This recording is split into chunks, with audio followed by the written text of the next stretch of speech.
अजमेर उत्तर से विधायक व पूर्व शिक्षा राज्य मंत्री वासुदेव देवनानी ने प्रदेश सरकार द्वारा पेश किए गए बजट को थोथी घोषणाओं का पुलिंदा करार दिया है। उन्होंने कहा कि पूर्व में पेश किए गए बजट की 35% घोषणाओं को अब तक पूरा नहीं किया गया, तो ऐसे में यह घोषणा भी केवल काजों में ही रहेगी। वहीं उन्होंने कहा कि सरकार ने युवाओं के साथ धोखा किया है और उन्हें गुमराह करने का प्रयास किया जा रहा है। उन्होंने बताया कि 2 साल में 50,000 नौकरी देने की बात कही जा रही है, जबकि यह बजट केवल 1 साल का ही बताया जा रहा है। उन्होंने कहा कि पिछले बजट के दौरान भी 1,28,000 पदों पर नियुक्ति देने की बात कही थी, लेकिन केवल 51,000 विज्ञप्ति जारी हुई और उनमें से भी कई नौकरियां अभी अटकी है। वहीं बाकी पर सरकार ने अब तक कोई निर्णय नहीं लिया। उन्होंने कहा कि सरकार ने केवल 50 स्कूल खोलने की बात कही और अंग्रेजी माध्यम के स्कूल खोली जाएगी, लेकिन वह सरकारी स्कूलों में ही मर्ज होगी। उन्होंने इस बजट को लेकर बताया कि सभी महंगाई की मार से परेशान है।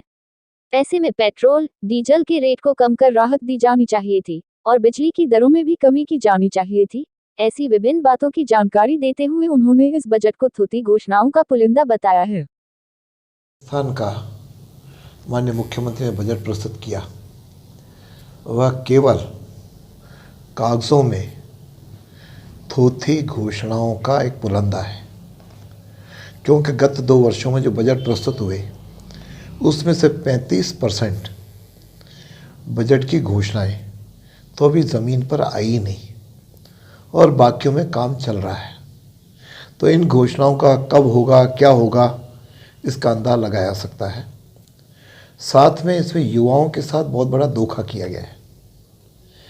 रोज़गार की दृष्टि से 50,000 नौकरियां वो भी आगामी 2 वर्षों में दी जाएगी, यानी बजट तो इस साल का और आगामी बजट की भी आपने घोषणा कर दी।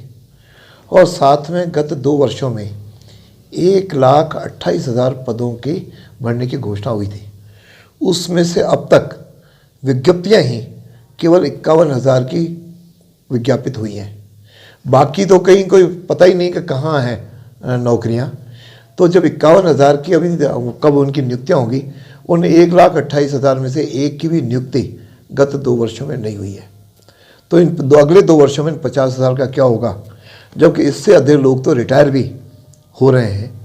तो एक तरह से युवाओं के भी आंखों में ये धूल झोंकी गई है, उनको एक तरह से झूठा आश्वासन दिया गया है, उनके साथ बहुत बड़ा ये धोखा किया गया है। साथ में शिक्षा के क्षेत्र में पूरे राजस्थान के अंदर केवल 50 नए स्कूल खोले जाएंगे और 100 केवल स्कूल क्रमोन्नत होंगे। तो पूरे राजस्थान में 50, तो एक ज़िले के अंदर केवल 2 स्कूल आप करोगे। जब हमने बंद किए थे तो हमको कहा था 22,000 स्कूल हम नए शुरू करेंगे, उसका कहीं कोई प्रावधान नहीं। साथ में इन्होंने 1200 अंग्रेजी माध्यम के स्कूल शुरू करने की बात ज़रूर कही है। वह तो हिंदी मीडियम स्कूलों को बंद करके उन्हीं बच्चों को कल अंग्रेजी माध्यम में पढ़ाना, ये कोई नए स्कूल खोलने की घोषणा नहीं है। नए स्कूल खोलते तो ज़रा हमारे विवेकानंद मॉडल स्कूल की तरह नए स्कूल खोलते तो लगता है कि आपने कोई नए अंग्रेजी माध्यम के स्कूल खोले हैं। और साथ में नई शिक्षा नीति के अंतर्गत सभी आंगनवाड़ियों और बाकी स्कूलों के अंदर अब प्री प्राइमरी स्कूल खोलते।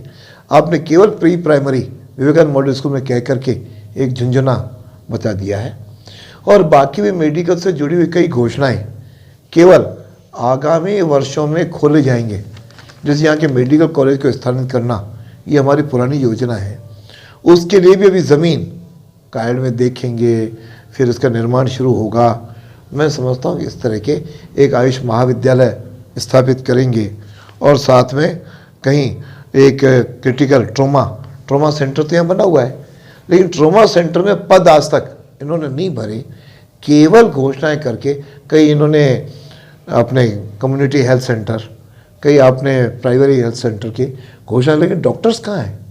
आज भी अजमेर में पंचशील के अंदर मेरा जो कम्युनिटी हेल्थ सेंटर बना हुआ है उसमें आज तक डॉक्टरों की नियुक्ति नहीं हुई, खाली पद पड़े हुए हैं, कुछ जगह सेंक्शन नहीं हुए।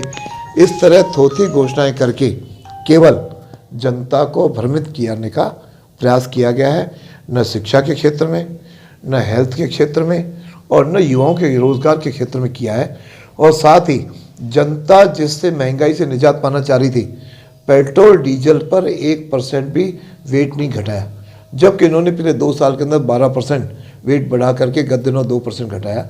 ये हमें आशा थी कि बाकी प्रांतों के पंजाब, हरियाणा, गुजरात, मध्य प्रदेश, उत्तर प्रदेश की तर्ज पर वहाँ के समान बराबर वेट ला करके, ताकि अजमेर की जनता को बराबर राजस्थान की जनता को पूरा सस्ता पेट्रोल डीजल मिल पाता।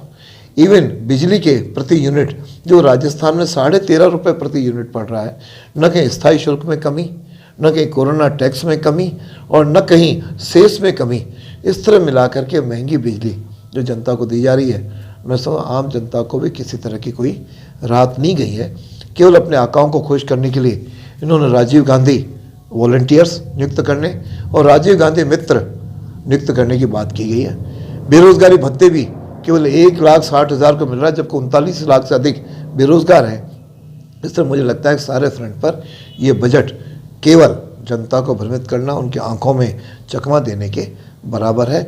मुख्यमंत्री ने जनता को किसी प्रकार की कोई राहत नहीं दी।